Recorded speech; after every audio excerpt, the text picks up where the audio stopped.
Justice Kavanaugh? As you've indicated, this case has huge implications for the presidency, for the future of the presidency, for the future of the country, in my view. You've referred to the department a few times as having supported the position. Who in the department? Is it the president, the attorney general? The Solicitor General of the United States. Part of the way in which the special counsel functions is as a component of the Department of Justice. The regulations envision that we reach out and consult, and on a question of this magnitude that involves equities that are far beyond this prosecution, as the questions of the court. So it's the Solicitor General? Yes. Okay.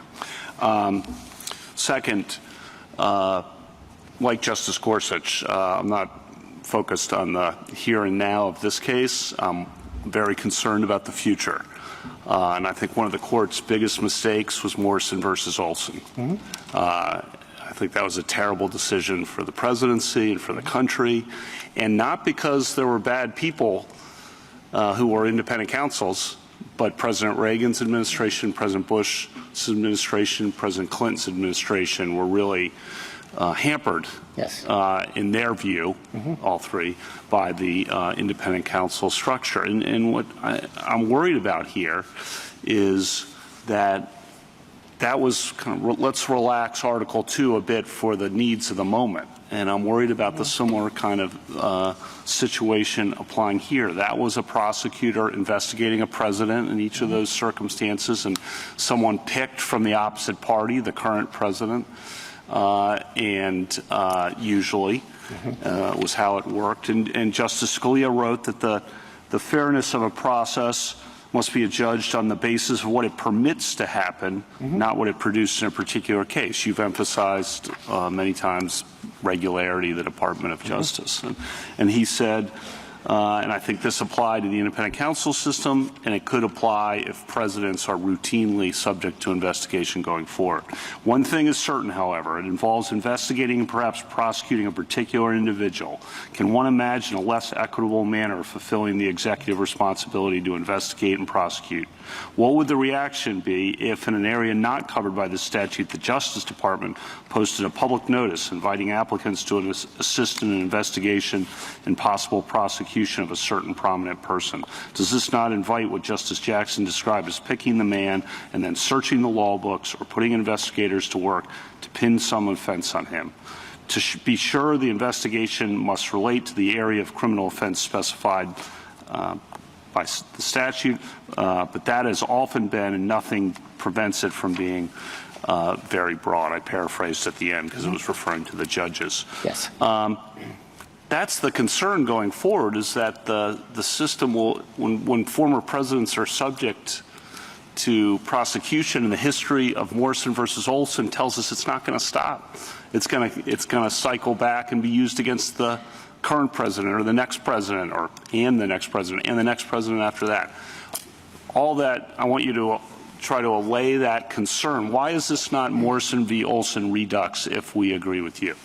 Well, first of all, the independent counsel regime did have many structural features that emphasized independence at the expense of accountability.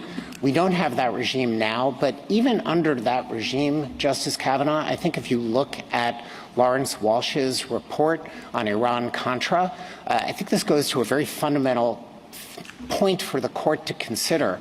Judge Walsh said, I investigated these matters. The proof did not nearly come close to establishing criminal violations. So we've lived from Watergate through the present, through the independent counsel era with all of its flaws, without these prosecutions having gone off on a runaway train. Well, I think President Reagan, President Bush, and President Clinton, whether rightly or wrongly, thought contrary to what you just said. I think nobody likes being investigated for a crime, but it didn't result in the kind of vindictive prosecutions that I think Your Honor is raising as a possibility. Yeah. We have a different system now. I think there was a consensus throughout Washington that there were flaws in the independent counsel system. It lapsed. We now are inside the Justice Department with full accountability resting with the Attorney General. So the special counsel regulations now don't don't operate the way that the independent counsel regulations do. And this court would have something to say about it, I think, if the independent counsel statute were revived. I'm not sure that anybody is in favor of that. Right. Now, I was just saying this is kind of the mirror image of that is one way someone could perceive it. But I take your point about the different structural protections internally. And like Justice Scalia said, I do not mean to suggest anything of the sort in the present case. I'm not talking about the present case, so I'm talking about the future. Second, another point, you said, talked about the criminal statutes. It's very easy to characterize presidential actions as false or misleading under vague statutes. So President Lyndon Johnson, statements about the Vietnam War. Say something's false.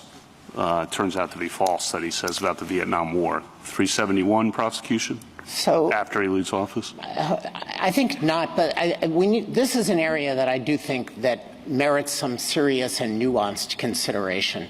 Statements that are made by a president to the public are not really coming within the realm of criminal statutes. They've never been prosecuted. I realize that the court can say, well, what if they were? And then I think you get to what I would regard as a hard constitutional question that would probably guide the court away from trying to resolve today, although I do think it's very different from our case and distinguishable in important ways. But you're dealing here with two branches of government that have a paramount interest in the integrity and freedom of their interactions with each other. On the one hand, the president, of course, should be very free to send usually his cabinet officials and sub-cabinet officials to testify to Congress, to provide them with the information needed to enact legislation and to make national policy. And we're very concerned about anything that would trammel that. On the other side of the equation, Congress has a compelling interest in receiving accurate information, and at the very least, not information that is intentionally and knowingly false. Right. That would pollute the legislative process. How about, I think it came up before, President Ford's pardon. Very controversial in the moment. Yes. Hugely unpopular, probably why he lost in '76. Yes. Now looked upon as one of the better decisions in presidential history, I think, by most people.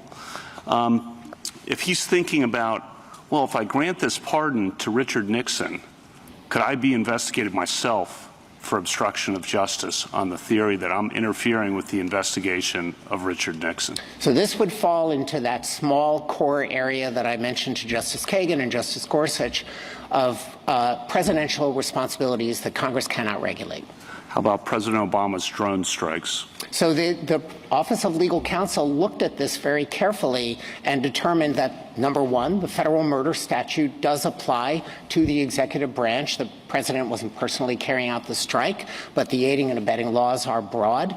And it determined that a public authority exception that's built into statutes and that applied particularly to the murder statute because it talks about unlawful killing did not apply to the drone strike. So this is actually the way that the system should function.